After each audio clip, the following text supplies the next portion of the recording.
guys, it's coming up for Twin Peaks The Return, Part 7, and I know it's been a long time since I reviewed Twin Peaks to you guys. There's just been a lot of shows I want to catch up on, like the Better Call Sauls and the Fargos and things like that.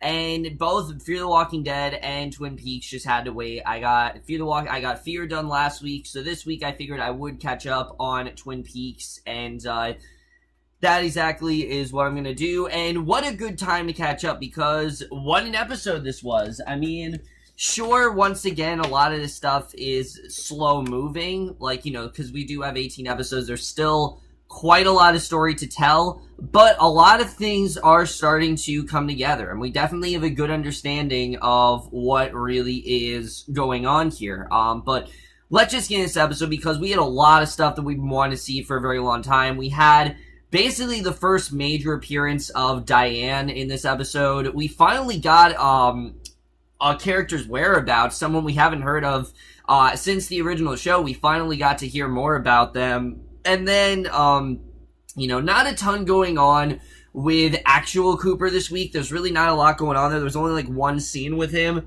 but there was a lot more going on with pretty much everything else. So we're just going to get into it. So we start off and we see a character that we haven't seen since part 2, that of course being Jerry Horn. He wakes up in the woods, he's extremely stoned from his last bout of doing drugs, and he calls Ben, frantically claiming that someone stole his car, and he does not know where he is. Who this could have been, we don't really know.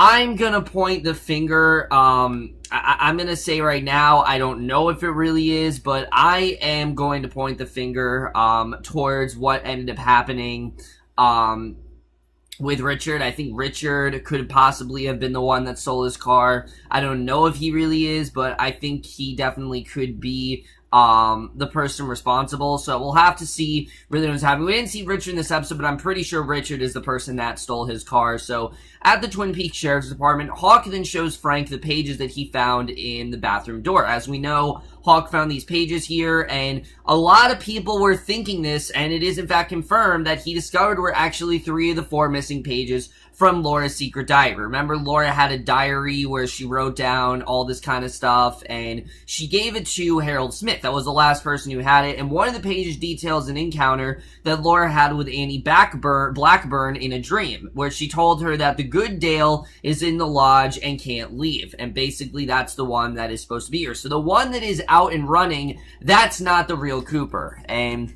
she told her that, basically another page details that Laura knows that it isn't Bob. Whatever is inside, the Doppelganger, that's not Bob. And Hawk sees evidence that Leland found and hid the pages during one of his visits to the station, likely when he was being interrogated for the murder of Jacques Renault. Remember, Renault died, and Leland was responsible for it, of course, because Bob was inside him at the time, but Hawk isn't puzzled by the claim that Cooper could not leave the lodge. How did he get there in the first place? Again, he's completely, he has no idea why he ended up there in the first place. So, because, Truman himself saw that Cooper, left the Black Lodge with Annie, and the only explanation that whoever left the lodge was not the good Cooper. And, Truman then tries calling, Harry to ask what he thinks, but he decides against it after learning that Truman's condition has actually worsened. And I get it that the show doesn't want to show Truman, obviously, because that actor retired from acting. They're doing a good job with that, but I just want one appearance from him. I know we're not going to get it because his condition probably is going to worsen, but we'll have to see the way that's going to go. I think that definitely is going to be interesting to see how that all really does turn out, and in general, I really do like the way that Hawk is starting to piece things together here. So Andy then interrogates a local farmer regarding his truck, and it's actually the same one that Richard accidentally killed a young boy with earlier. And the farmer refused to explain who was driving the truck at the time of the incident, but he arranged a meeting with Andy to explain everything. Obviously, because this is a pretty tragic, sudden murder, and he obviously wants to know what went down. So Frank then calls Doc Hayward, who's off fishing, and Doc recalls that he brought Cooper into the hospital because he was acting strange. And an hour later, he saw Cooper leaving intensive care, fully dressed and with a strange expression, and we finally get a note as something that we haven't really known. Basically, he ponders whether Cooper was checking in on Audrey, who was still comatose after the bank explosion. Now, we have not heard Audrey's name dropped since this show began. I don't think we've ever heard Audrey's whereabouts, but it turns out that Audrey is, in fact, was in a coma. I don't know if she's still in a coma, but I do feel that it's purposeful that we have not seen Audrey. There's a big reason as to why. I don't think they just wouldn't show Audrey. I think there's a big reason why we haven't seen her. So, Audrey in general, I do think she could still very well be in a coma. We don't know at this point, but I think we're definitely going to find out more about that very soon. I just liked finding out more there, because that's been something that I'm like, why haven't we seen Audrey? Audrey was returned to confirm to this show. Why hasn't she come back yet? I think we're definitely going to find out more about that very soon. But we then see Lieutenant Cynthia Knox that arrives in Buckhorn, not the actress, but that is her name. She meets with Detective McClay, initially treating the discovery of the prince as another by-the-books case. That's really all it is. It's just a by-the-book case. She knows what she's doing, but she's shocked to learn that Major Briggs' prince actually came from a body. And Talbot shows her the body, which she knows belonged to a man in his late 40s and died within the last few days. And Knox calls Colonel Davis about this development, who points out that Briggs must have been in his would have to be in his 70s if he died recently. And we know that that didn't happen. He just kind of disappeared, and Knox then informs the Buckhorn staff that it will most likely not be their investigation for long, that someone else is going to take their place. Meanwhile, this mysterious dark man then walks past the morgue, and we don't know who this man is, but it's kind of come out of nowhere. We don't really know why he's here all of a sudden. Why is he walking here? But this is not the first time we've seen this character. This is, in fact, the woodsman who is actually connected with the Black Lodge. You know, we've seen him in part 2, we saw him in part 7. This guy clearly holds a lot of the answers, and I don't think we're really going to get a lot of those answers till a little bit later on, but I do think that this dark man is a big part of some of the answers we're going to get. So Albert then reports to Gordon, and we do get an update on this, which I was very happy about. He reports to Gordon that he could not get a word into Diane about Cooper before she cursed him out. Obviously, you know, we know how that whole thing went down. We didn't know what happened, though. We saw Albert, he went to Diane, and apparently she wanted nothing to do with him, you know, because she hasn't heard about Cooper in years, and again, I like that we finally are seeing Diane. You know, this has been one of the long mysteries in Twin Peaks is, who the fuck was Diane? Why did Cooper keep calling this woman Diane? Why was he making these tapes about her? Well, now we're starting to figure out what's going on, because Gordon and Albert meet with Diane and a younger man in her apartment, and she coldly receives them. Again, you know, she doesn't want anything to do with them. She's been living her life, and she doesn't really want to be in Cooper's life anymore. But Gordon explains that they need Diane to come to South Dakota to identify the imprisoned Cooper, as they suspect that something is very wrong with him. So she reluctantly joins them, even though you can tell she doesn't really want to. She figures that, you know what, why not? This will maybe just get them to leave her alone. And I really do like how uninterested Diane really is. It just shows how much she's lived her life. It shows how unimportant Cooper really was to her, and it really does make us wonder, what was Cooper's real connection to Diane? We don't really know at this point. We know that these two clearly work together, but we don't know much else. But after this scene, I think we definitely would get more indication of what their relationship was really like. On the flight to South Dakota, Tammy then shows Gordon and Albert her analysis of the imprisoned Cooper's prints, and though they are a match, someone at the prison had to reverse the prints to get it. Not only does the Cooper in prison say the word backwards, Yarev, but his prints are also backwards, so it's clearly not Cooper that did it. And Gordon then praises Tammy's hard work, and, you know, Tammy's doing a really good job of this. And, you know, this isn't something new. We obviously noted this we noticed something like this happened back in part 3, I believe. This is when Tammy noticed what was going on there. But basically, Diana arrives at the prison, and she meets with the Doppelganger, and Diane asks if he remembers the last night that they saw each other, and the Doppelganger correctly states that it was at her house. That was the last time that these two have actually come into contact, and she very quickly realizes this is not the real Cooper. He's not talking like Cooper. He doesn't have the same mannerisms as Cooper. This is just not Cooper. And she becomes emotional, and she shuts down the meeting because she knows that this is not the right person, and she knows that this definitely is not Cooper. So basically, on their way out, Gordon tells Warden Murphy to keep Cooper in prison until he hears from the FBI. And outside the prison, Diane tells Gordon that there's something missing from this Cooper that makes her certain that it is not the Dale Cooper that she knew. She doesn't know who he is, but she knows that this is definitely not the real Cooper. And I forgot to say, Gordon is played by David Lynch, which I always love how David Lynch gets involved with these projects, literally casting himself in here. It just really shows how much confidence he has in this show. Of course, in the original show, he did as well, but we haven't seen that character since David Lynch left. So he asks her what happened when she and Cooper last met, and she says that she will tell him about some other time. And as the Doppelganger is led back to his cell, he tells a guard to tell Warden Murphy he needs a meeting with him in his office about a strawberry. And we know definitely what that's about, because he keeps calling this guy Mr. Strawberry. We don't know why, but Andy then waits at the meeting place for the farmer, who's over half an hour late, and unbeknownst to him, the farmer's truck is still at his house with the door wide open, and his informant is a no-show, and Andy then leaves. So we don't know why his truck is still there.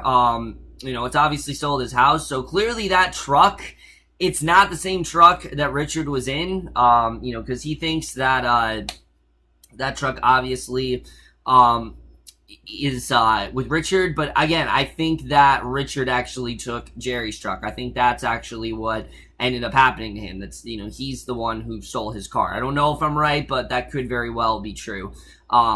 Basically, the Doppelganger then meets with Warden Murphy, who threatens him with a gun because he knows now this is not the real Cooper. Who the hell is this guy? And the Doppelganger informs him about the dog legs, one that was in his truck, and the other 3 were sent out to people who could pose a threat to Warden Murphy if anything bad were to happen to the Doppelganger. So when Murphy asks how the Doppelganger knew, how he really knew about this, he names Joe McCluskey. And Murphy puts down the gun and asks what he wants with him.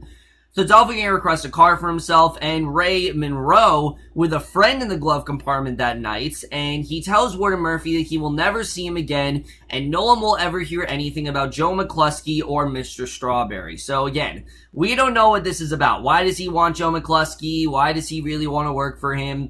Clearly why does he, what did he really want with him? We don't really know at this point, but obviously, whatever the Doppelganger did, it pretty much is permanent. It's not going to get fixed anytime soon. So, as Janey-E waits outside the office, like I said, we don't see a lot of Janey-E and Cooper in this episode, but we do get this one scene with them where she's waiting outside the office and Cooper is scribbling on his desk while Anthony Sinclair tries to find out what he was talking to Bushnell about, because obviously Bushnell now knows something is going on, and he is obviously very intrigued as to what it was about. So a group of 3 detectives come in to ask him about Dougie's car, and just as Janey-E comes in to retrieve him, Janey-E ends up holding the bulk of the conversation for Cooper, again because Cooper can't speak, and the detective explains that the car was involved in an explosion that actually killed some members of a car theft gang, and the detectives leave somewhat intimidated by Janey-E. And I gotta say, once again, Naomi Watts is just doing such great work as this character. I really am loving what we're getting out of her, and she is definitely one of the big highlights of this show. It's almost as if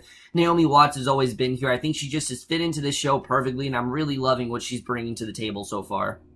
So as the couple leave the building, Janey-E tells Cooper that she settled the gambling debts and notes that they will be using his jackpot money for Sonny Jim. And Ike the Spike suddenly approaches them with a gun drawn. And like I said, basically, Dougie was his next target. And Cooper immediately springs to action. He grabs Ike's arm, sending it to the ground where it harmlessly fires off a shot into the pavement. And he then karate chops Ike's neck while Janey-E chokes the would-be assassin. And the evolution of the man from another place appears to Cooper, insisting that he squeeze Ike's hand off. And basically that he has this incredible strength all of a sudden. And Cooper then ends up squeezing Ike's hand so much that a piece of his skin becomes stuck to the gun. And again, I love what the show is able to do with gore. I think just the fact that they're on Showtime, it just gives them a much bigger advantage. But before, with another karate chop, like painfully retreats, and obviously, this did not go down at all the way that Ike thought it was. So, various witnesses are interviewed about the incident, all expressing disbelief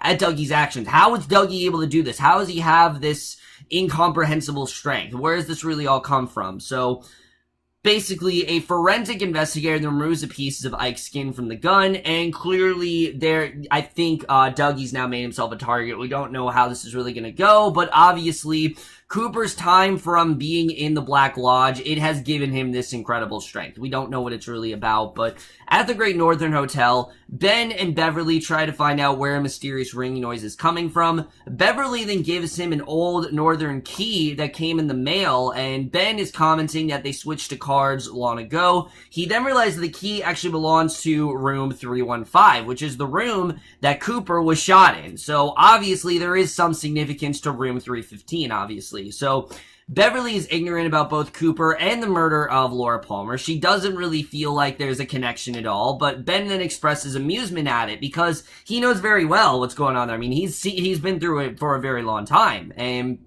Beverly returns to her home, and she meets with her sick husband, who we find out is actually Tom Page. He is actually her husband, and basically, he is pretty much looking worse for wear at this point. She's very suspicious about her recent whereabouts, and this is really frustrating Beverly, because he knows very well that something's going on, but she doesn't really seem to care. He's dying anyway, and it's just making her frustrated, so we really do see that Beverly's not the greatest person. Obviously, Tom is very visibly dying, and she doesn't really seem to care that much. So, at the Roadhouse, after all the customers have left, a man then sweeps the floor while John Michael Renault attends to the bar as Booker T and the MG's Green Onions plays, and Renault receives a call about 2 prostitutes he sent to a customer. And he learns that the prostitutes were 15 years old, and he denies any responsibility for wrongdoing, so we don't know what Renault's really got himself into, but this is really fucked up. Whatever it is, we don't know what that's all about, but I think that definitely is very interesting.